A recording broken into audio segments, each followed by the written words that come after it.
Je remercie Dieu pour chaque fois qu'il me convainc. Parfois, je dois le remercier plus que je ne le ressens, mais vous savez.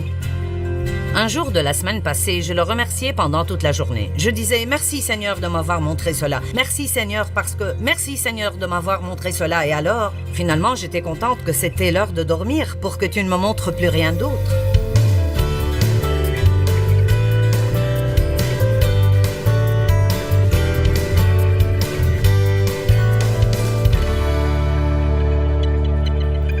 Car c'est par la grâce que vous êtes sauvés, par la foi.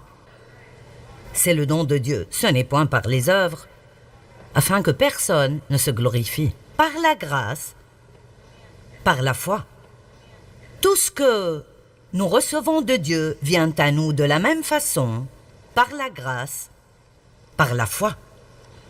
Notre foi en Dieu, ou notre foi en ses promesses, n'est pas ce qui nous achète la bénédiction de Dieu. C'est juste la main qui la reçoit. C'est la grâce de Dieu et sa grâce seule qui nous donne sa bonté dans notre vie. Nul ne pourra jamais être assez bon pour mériter quoi que ce soit que Dieu fait pour nous. Et cela n'a pas besoin de nous faire ressentir la condamnation. Ça doit nous rendre émerveillés devant la bonté de Dieu. Donc, par la grâce, par la foi. Vous dites, j'aurais aimé avoir de la foi. Eh bien, la vérité est qu'une mesure de foi a été donnée à chacun. Romains chapitre 12. Tout homme, toute femme, tout garçon et toute fille a la foi. Vous avez la foi. Vous avez assez de foi pour faire tout ce que vous êtes supposé faire dans la vie à tout moment donné. Dites, j'ai la foi. Maintenant, votre foi paraît être faible parce que peut-être que vous ne l'avez pas beaucoup utilisée. Ou peut-être que vous utilisez seulement votre foi dans certains domaines. Pendant longtemps, la foi que j'avais en Dieu, je l'exerçais seulement quand il s'agit d'obtenir le pardon pour mes péchés et d'espérer que j'irai au ciel. Je ne savais pas que je pouvais utiliser ma foi dans d'autres aspects de ma vie. Vous ne possédez pas parce que vous ne demandez pas. Si vous demandez dans la foi, vous recevrez. Et laissez-moi juste vous dire maintenant que vous pouvez demander à Dieu n'importe quoi et toute chose. Vous ne pouvez pas demander trop de Dieu. Vous dites, eh bien, et si je demande la mauvaise chose? Eh bien, vous ne la recevrez pas. Donc, vous savez, nous ne devons pas avoir peur. Eh bien, et si je ne devrais pas demander ceci à Dieu? Eh bien, il ne vous le donnera pas. Il y a certaines choses dont la Bible nous dit qu'il ne faut pas les demander, mais il y a plusieurs régions dans la vie qui sont juste uniques et particulières à notre propre vie. La Bible ne vous dit pas qui épouser ni quand acheter une nouvelle voiture, mais elle donne la sagesse. Et si nous suivons la direction du Saint-Esprit, nous suivons la sagesse, et nous comptons sur Dieu pour nous aider, nous pouvons commencer à avoir des vies absolument incroyables. Je ne savais pas que je pouvais utiliser ma foi pour dépasser mon passé. Je pensais que j'étais coincée avec... Eh bien, j'ai été une victime d'abus. Eh bien, je ne m'appellerai jamais une victime d'abus maintenant. Jamais. Vous ne pourrez jamais me faire dire que je suis une victime d'abus parce que je ne suis pas une victime d'abus. Je suis une nouvelle création en Christ et je marche dans la victoire. Et quoi qu'il vous soit arrivé, je veux vous encourager. Débarrassez-vous de toute mentalité de victimisation que vous puissiez avoir. Nous ne pouvons pas toujours être des victimes et être de nouvelles créations en Christ. Alors, vous avez de la foi. Ce que nous avons fait dans ce ministère, nous l'avons fait par la foi. Vous n'avez vraiment aucune idée, dans le naturel, combien je ne suis pas qualifiée pour faire ceci. C'est vraiment presque hystériquement, ridiculement, drôle. Et pour cette raison, je sais que c'est Dieu. C'est pour cela que dans 1 Corinthiens 1, il est écrit que Dieu a choisi les choses folles du monde pour confondre les sages. Il veut que le monde regarde et dise « Ce n'est pas possible. Pas possible. Ce n'est pas possible que tu puisses faire ça. » Et puis il veut que le monde regarde comment ça arrive à travers vous. Amen. Afin que nulle chair ne se glorifie. Je me demande combien de personnes vous ont regardé en pensant « C'est impossible pour toi de changer. » C'est impossible pour toi de faire ceci un jour. Mais en mettant votre foi en Dieu, vous le faites. Eh bien, je n'avais vraiment pas prévu de prêcher à propos de la foi ce week-end. En fait, j'ai pensé à ceci il y a 2 semaines, assis sur ma chaise, parce que je lisais ce chapitre qui est l'épître à Philémon, et je suis arrivé au verset 22, et quelque chose a cliqué en moi. Et puis j'ai juste pensé, je ferai un petit message sur comment la foi fonctionne, parce que il y a ce qu'on appellerait à juste titre des lois de la foi. Et une loi est quelque chose qui marche à chaque fois. La gravité est appelée une loi, la loi de la gravité, ce qui veut dire qu'à chaque fois, pas parfois, mais à chaque fois que je jette quelque chose dans l'air, ça tombera. Et donc il y a certaines lois de la foi, et ce que je veux dire est qu'il y a certaines façons par lesquelles la foi marchera, et d'autres par lesquelles la foi ne marchera pas. Et alors, comme vous avez la foi, dites « j'ai la foi ». Et comme vous n'obtiendrez rien de Dieu, sauf si vous utilisez votre foi, je pense que ce serait bien de prendre un peu de temps ce matin, juste pour voir si vous faites ce que nous devrions faire avec notre foi, et si vous utilisez cette foi d'une manière qui la rend productive et fonctionnelle. Vous êtes d'accord? Ok. Maintenant, lisons donc Philémon 1, verset 22. Paul écrit à Philémon à propos d'un esclave qu'il avait nommé Onésime, et il s'était en fait enfui de chez Philémon. Et Paul l'a rencontré. Et il est devenu un fils spirituel de Paul. Et maintenant, Paul allait le renvoyer chez Philémon. Et il voulait s'assurer que Philémon le recevra gracieusement et qu'il ne le punirait pas parce qu'il s'était enfui. Et c'est ce dont parle la partie majeure de l'épître. Mais après, Paul dit, et c'est très important, Paul était en prison quand il a écrit cette lettre. En prison, et il n'avait aucune idée de quand il sortirait de là. Mais il écrit à Philémon, et dans le verset 22, il dit « En même temps, prépare-moi un logement, dans l'attente de m'accueillir hospitalièrement, car j'espère, grâce à vos prières, vous être rendu ou recevoir la grâce de venir. » Nous voyons quelque chose de très important ici. D'abord, il dit « J'ai la foi que si vous priez pour moi, je sortirai d'ici et je pourrai venir vous visiter. » Donc, il avait la foi en la puissance de la prière et il croyait que, quand il prie ou si d'autres prient pour lui, cela ouvrira les portes pour qu'il soit libéré de la prison. Ne priez pas si vous n'allez pas prier dans la foi. Quand vous priez, ayez une foi simple comme les enfants pour que Dieu vous entende, mais aussi pour que Dieu vous donne soit ce que vous demandez, ou si vous demandez la mauvaise chose, il vous donnera quelque chose de mieux. Amen. Puis il dit, « Prépare-moi un logement en attendant ma visite. » Maintenant, je veux vous parler du pouvoir de l'attente. Parce que la foi devrait avoir une attente active et agressive qui va avec.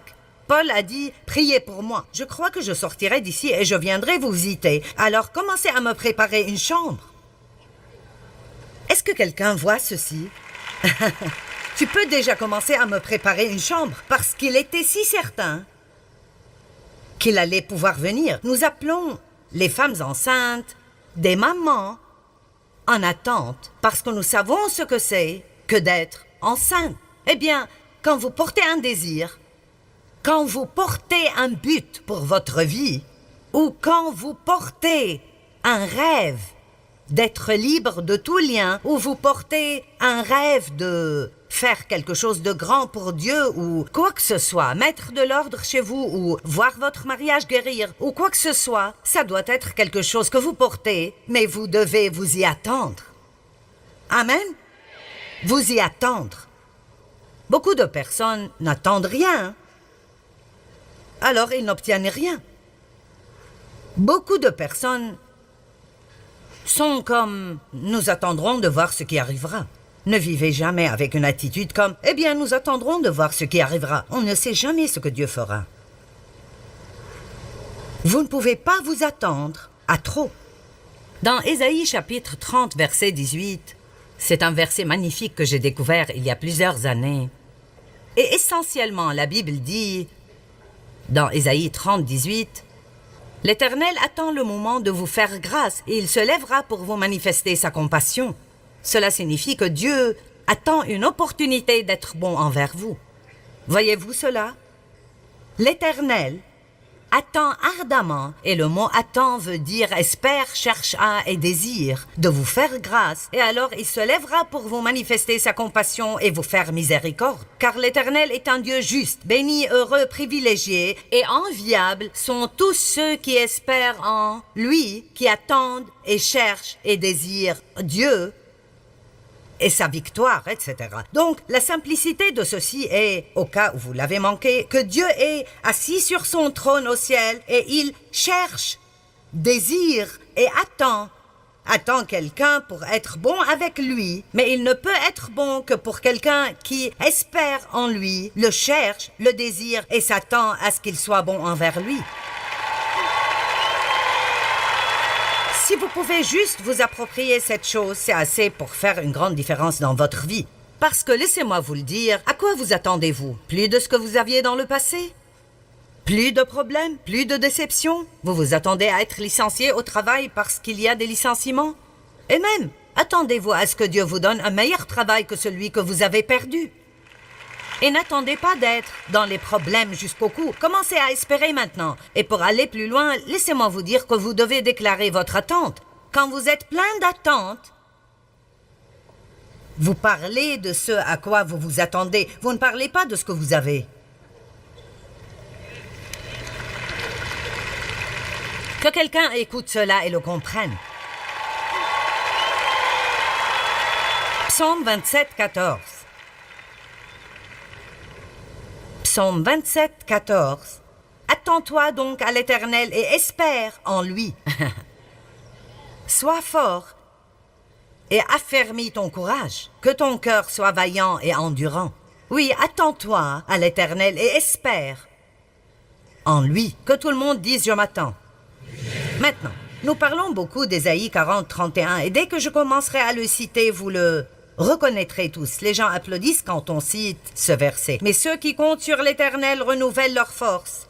Ils prennent leur envol comme de jeunes aigles. Sans se lasser, ils courent, ils marchent en avant et ne s'épuisent pas. Nous devons penser que c'est comme...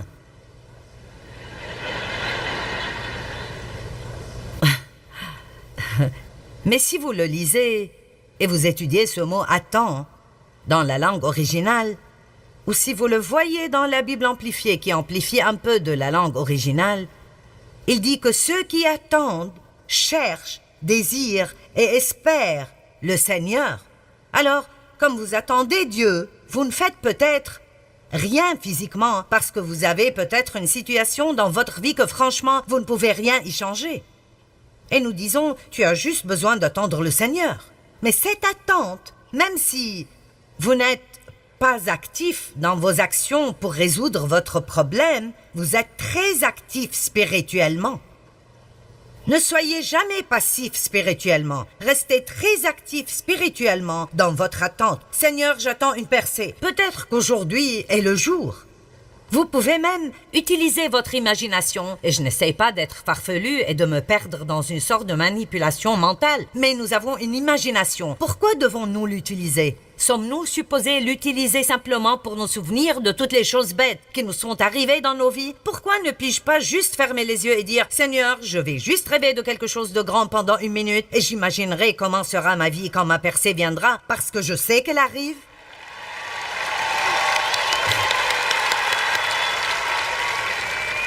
Amen.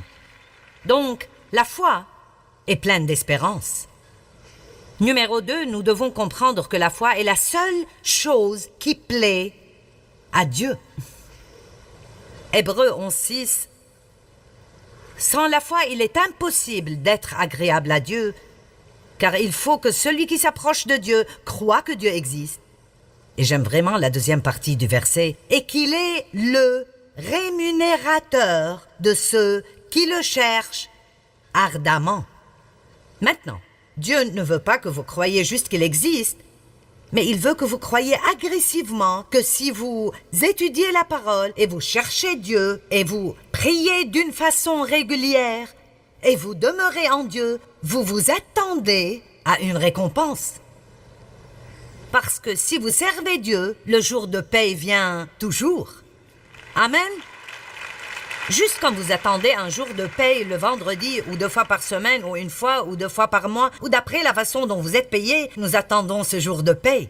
Eh bien, nous devons attendre une récompense de Dieu parce que si vous étudiez ce mot récompense, Dieu promet encore et encore et encore dans la Bible que si vous faites la bonne chose et vous prenez les bonnes décisions, que nous allons recevoir une récompense dans nos vies. Peut-être que certains de vous sont dans une période de semaille dans votre vie. Eh bien, les périodes de semaille et de labour ne sont pas si captivantes. Mais un fermier ne sème jamais sans avoir une récolte en tête. Il sème parce qu'il s'attend à une récolte. Il ne sort pas pour labourer et enlever les pierres et planter les graines et arroser ce jardin en pensant « Eh bien, je ne sais pas, je ne sais pas. » Non, il attend une récolte et nous devons semer dans l'espérance. C'est pour cela que même si nous ne donnons pas, nous ne devons jamais donner financièrement au royaume de Dieu juste pour recevoir quelque chose. Ce n'est pas une bonne motivation pour le don. Nous devons donner pour que quelqu'un soit béni et pour honorer Dieu, mais nous devons toujours semer avec espérance, en ayant la foi que puisque je suis obéissant de faire ce que Dieu m'a donné de faire, alors je peux lui faire confiance de répondre à tous mes besoins selon ses richesses dans la gloire en Jésus-Christ. Le don est simplement intelligent parce que vous semez dans votre futur. Sans la foi, il est impossible de plaire à Dieu. Nos actes accomplis sans la foi ne plaisent pas à Dieu. C'est seulement ce que nous faisons dans la foi. Et cela veut dire qu'on croit de tout nos cœurs que Dieu nous a demandé de le faire. C'est ce que nous faisons dans la foi pour le glorifier, qui lui plaît. Romains 14, 23, tout ce qui n'est pas le produit d'une conviction est péché. Si vous prenez du temps pour penser à cela, ça peut vous tomber dessus. Tout, quoi que je fasse, que je ne fais pas dans la foi, est péché. L'inquiétude est un péché. La peur est un péché. Combien d'entre vous se plaignent dans la foi? Alors cela veut dire que le fait de se plaindre n'est pas juste un « c'est un péché ». Et c'est pour cela que régulièrement nous devons dire « Merci Jésus parce que tu m'as pardonné tous mes péchés et je peux être continuellement purifié par le sang de Jésus-Christ. » Amen. Alléluia. N'épousez pas quelqu'un si vous n'êtes pas vraiment dans la foi à ce propos. Vous savez, je me suis mariée la première fois quand j'avais 18 ans parce que... Et je savais tout au fond de moi-même que c'était une erreur. Mais parce que mon père a abusé de moi, sexuellement, je pensais que personne ne voudrait jamais de moi. Alors j'ai pris la première opportunité qui s'est présentée. Je pense que beaucoup de gens font cela. Ils sont si désespérés, ils ont peur de ne jamais avoir personne ou ils essayent de se débarrasser de ces sentiments de solitude qu'ils ont. Alors ils font quelque chose sans avoir la paix. Et puis ils souffrent pendant de nombreuses années. Ne faites pas quelque chose si vous n'avez pas de paix à ce propos. Si vous ne pouvez pas le faire dans la foi, alors ne le faites pas. Ne soyez pas poussés par vos amis à faire des choses que vous savez que vous ne devez pas faire. Si vous n'avez pas de paix quand il s'agit de voir un certain film, même si tout le monde y va, vous ne devez pas le faire si vous ne pouvez pas y aller par la foi. Allez. Eh bien, vous êtes plutôt calme après ceci. Maintenant, je ne sais pas pour vous, mais j'aime ce genre de choses. J'aime être défié par la parole. En fait, j'aime quand Dieu me corrige ou me réprimande. Je n'aime pas le fait que j'ai fait quelque chose de mauvais, mais je suis contente de pouvoir recevoir la correction de Dieu. Je ne suis jamais condamnée par elle. Je suis heureuse. Je remercie Dieu pour chaque fois qu'il me convainc. Parfois, je dois le remercier plus que je ne le ressens, mais vous savez...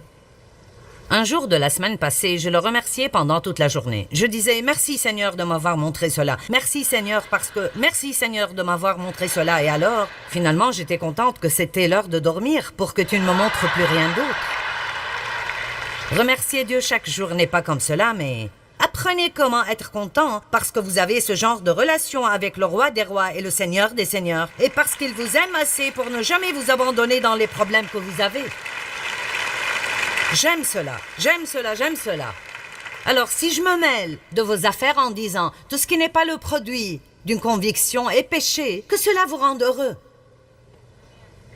Tout ce qui vous met mal à l'aise doit être quelque chose dont vous avez besoin. Troisième point.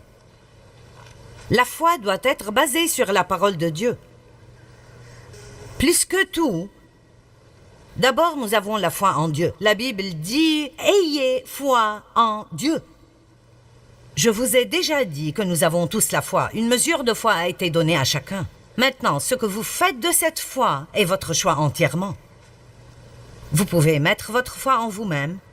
Cela ne marchera pas, mais si vous voulez essayer pendant quelques années et être misérable, allez-y. Vous pouvez mettre toute votre foi en des personnes. Et je ne dis pas que nous ne devrions pas faire confiance aux gens, mais je peux vous dire que les gens vous décevront. Nous n'avons pas la capacité de ne pas nous décevoir l'un l'autre car nous ne sommes pas parfaits. Alors, ne donnez pas aux gens la confiance qui appartient seulement à Dieu. Vous pouvez faire confiance à certains, mais n'allez pas trop loin parce qu'au moment où vous regardez quelqu'un et vous pensez « tu ne me feras jamais de mal », maintenant vous avez des problèmes. Ne mettez pas votre foi en le système du monde. Soyez sûr de dépendre de Dieu. Dépendez de Dieu. Notre pays est grand parce que les hommes et les femmes qui sont venus ici dépendaient de Dieu. Et dans notre nation, nous devons retourner à dépendre de Dieu. La politique sans Dieu est une chose dangereuse. La foi doit être bien basée. Tout d'abord, vous mettez votre foi en Dieu. Vous avez peut-être un bon travail et il vous paye bien, mais si j'étais vous, je ne dépendrais pas juste de ce travail pour prendre soin de moi. Dépendez de Dieu. Et si vous avez besoin de plus d'argent, mais vous n'obtenez pas cette augmentation, ne vous énervez pas, mettez votre dépendance en Dieu. Souvent, nous comptons sur la mauvaise source pour qu'elle prenne soin de nous et nous devons toujours regarder vers Dieu. Et si vous allez vers Dieu et Dieu veut que la compagnie vous donne une augmentation, il s'en occupera. Mais s'il veut vous donner d'une autre façon, maintenant parce que vous avez mis votre foi en lui, vous avez ouvert cette grande porte de plusieurs opportunités pour que Dieu vous bénisse. Est-ce que vous m'entendez? Et certains se tournent vers juste une source. Vous vous tournez vers votre travail. Mais cela est faux. Vous devez vous tourner vers Dieu. Dieu, même si les autres ne me donnent pas, si tu décides de me donner quelque chose, alors je l'aurai. Est-ce que vous m'entendez? Je dirai cela de nouveau. Vous devez dire à Dieu, je me fiche de ce que d'autres ne me donnent pas.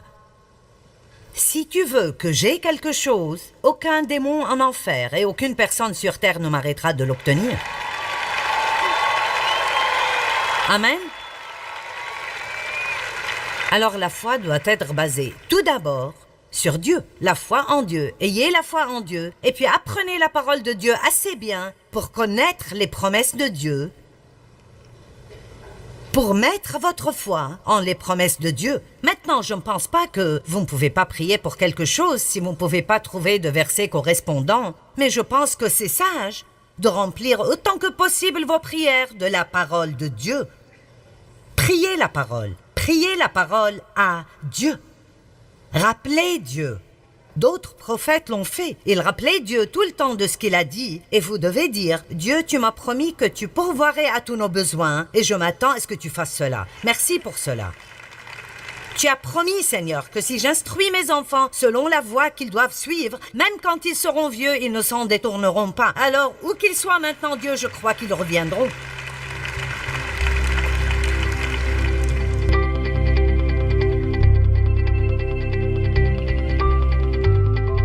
Eh bien, la Bible dit que Dieu a donné à chacun une mesure de foi. Et vous savez, plus nous utilisons cette foi, plus elle grandira. Et aussi, nous avons sa grâce qui nous aide. À chaque fois que nous agissons dans la foi, sa grâce, sa puissance et sa capacité viennent à nous pour nous aider à être efficaces dans tout domaine de notre vie. Vous savez, je pense que nous avons besoin d'apprendre autant que nous le pouvons à propos de la grâce parce que la grâce est phénoménalement incroyable. La grâce est la puissance de Dieu qui vient à nous gratuitement et nous rend capables de faire ce que nous avons besoin de faire dans la vie sans aucune lutte, fatigue ou effort de notre côté. La grâce est ce qui nous sauve. La grâce nous pardonne. La grâce nous offre la miséricorde. La grâce est vraiment incroyable.